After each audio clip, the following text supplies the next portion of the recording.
Brentford 3, United 1, and the inconsistency continues. Ruben Amorim is, for me, hanging by a thread when it comes to the fan base. Whether the board back him, I don't know. I don't know whether they should back him, to be honest. It's difficult because you want to give a manager time. You want to give a manager the opportunity to implement what they're wanting to do. But when the evidence is to the contrary and he just looks completely out of his depth, that's an issue. I've kind of done a little bit of research over the game itself and a couple of the players in regards to the situation. I thought that he got the selection wrong because he's played the three slower centre backs on a team that likes the counter, and they proved that with three counter-attacking. Well, yeah, two and a bit counter-attacking goals. I'm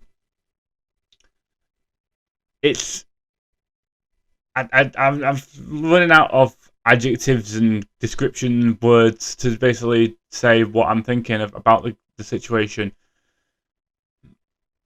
My overall feeling with it is that I've lost, and it sounds hard to say, but I have lost faith in the manager, because this die-hard kind of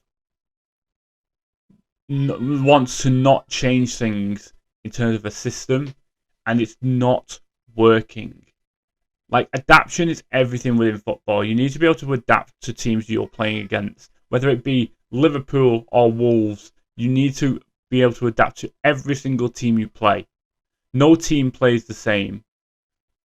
And it's that kind of adaptation that makes teams be the best that they should be.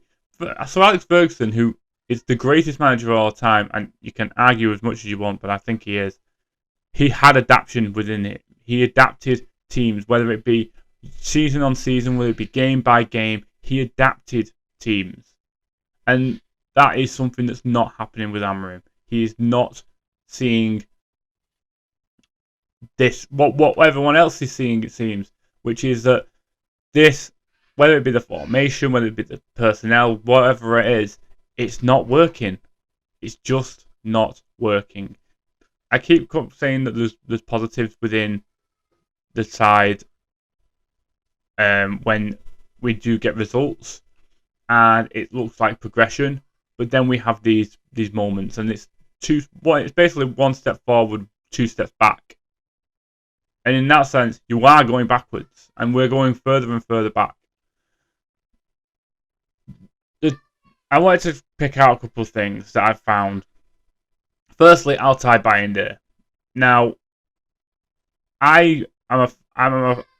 when I used to play youth football, I used to be a goalkeeper. So I do have more of a fondness for a good goalkeeper, a good shot stopper. Your players like your Peter Schmeichels, your Edwin van der Sar, even David De Gea. Like, when they're good shot stoppers, the rest doesn't matter really for me, because you can be good with your feet, you could be good at distribution, but the main part of being a goalkeeper is keeping the ball out of the net. That's the point. Bayındır, I've got to start up from this season. He's played 6 games. He's made 13 saves. He's conceded 11 goals. To have only 2 more saves than you've conceded goals in a season so far, and you're 6 games in, that's horrific. Meanwhile, we've just bought a goalkeeper from Royal Antwerp in Le Mans, who had the most saves of any goalkeeper in the top 10 leagues, and he's on the bench. Why is that? Why is that? A game against Brentford, a team who were lower down in the table at the time, they're now above us, by the way. It should have been a gimme of, right, let's put him in, let's see what he can do. Because, let's be honest, he can't be much worse than the player you've got in goal right now. Add to that, the thing I've picked out with Bruno Fernandes, as good as he is, he has now missed 2 out of 3 penalties this season. Whether he needs to be taken off pens or whether there's something with his run up or however. I hate stupid run ups for penalties. I'm of the assumption you should take 3 steps forward. 3 steps back when you're taking a penalty, and then run at the ball and full on leather it into whatever corner you want to. Whether you scuff it low into a low corner, where you smash it high. Either way, you put it out of reach of a goalkeeper. You don't put it within a savable range, and that's what Fernandes did today. He did that in the other penalty that was saved earlier in the season at Fulham, and again, it's the same thing. So I think that Fernandes, maybe it might just be a circumstance of the situation and things not going great for us, but maybe we need to look at the penalty situation for Fernandes. In terms of Amorim, 33 games now, 9 wins, 7 draws, 17 losses. And I've had a look at the next 5 games. So after the next 5 games, he would have played 38 games, which is basically a Premier League season, right? The next 5 games are Sunderland at home, Liverpool away, Brighton at home, Forest away, and Tottenham away. I've got him winning one of those games. I think I went with Forest away, but I'll be expecting it to be possibly be Brighton, but I'm not sure. 1 draw and 3 losses. That's what I've gone for. I've predicted in those 5, to be honest. Now, if we take that, that's 38 points from 38 games. If you go back for teams with a 38-game season, that record gets you relegated in 5 different seasons. In fact, in one of those seasons, it puts you second bottom. That's how bad it's been for United under Amorim. And that's where I'm saying this adaptation needs to occur. Because if you're going to be stuck in your ways and do things the way you think that is working, the evidence is to the contrary. We can look at all the stats and say that they have had fairly decent possession and they have a high XG and they have the most touches in the penalty area for the season. None of that matters if you're not getting the results. The main stat that matters is the one that's on the top left-hand corner of a screen. It's the scoreline. That's the only one that matters. So Amorim needs to sort out what needs to be sorted out. He doesn't have the personnel to be able to do this as it is. He needs a decent holding midfielder, which he doesn't have. He has Casemiro and Ugarte, 2 players who fit better within 3-man midfields. There needs to be some form of change or adaptation or anything like that. And if he's not going to, then maybe it is time for him to move on.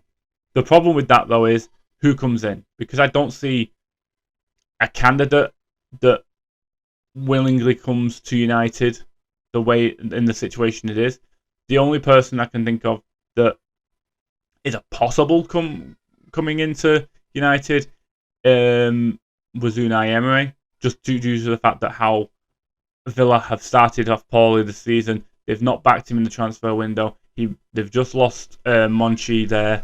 I believe it was like the director of football or president of football, who was a big advocate for a big ally for Emery.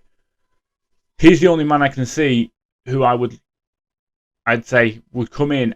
I'd like to come in, and I think has the quality to be able to take on a Manchester United. He did. I know obviously he took on Arsenal and it didn't work out, but maybe that was because they didn't give him enough time. They've given Arteta enough time. He's not won them a trophy since his first season, and that was an FA Cup. They've come close in the league, but nothing towards an actual trophy. So maybe they were wrong to get rid of Emery so quickly. But for me, he's the one I'd bring in, but it's on the board. So we'll see what happens with that. I think there's something that needs to change, whether it be Amorim actually sees the light and realises that the Premier League is not a Liga Portugal, and that you need adaptation to play these games week on week, or the board go, you know what, this has gone far enough. This is not the right plan. We have made a mistake here. We need to get rid, and we bring in a new manager. And I don't think that this team needs too much of an adaptation from the 3-4-3. They're trying to play to any other formation. I think it would work, but we need to know at some point sooner rather than later. There will be a change in way, one way or another. Whether we start getting wins is another thing, but it's just not good enough right now. It's too inconsistent, and I feel bad for the guy with the massive hair that's on social medias, because he is not getting his haircut anytime soon. What did you guys think? Let me know down in the comments below. How are you feeling about United's situation? What do you think will happen next? Let me know in the comments down below. Like this video if you have. Subscribe if you are new. Until next time, guys. Take care.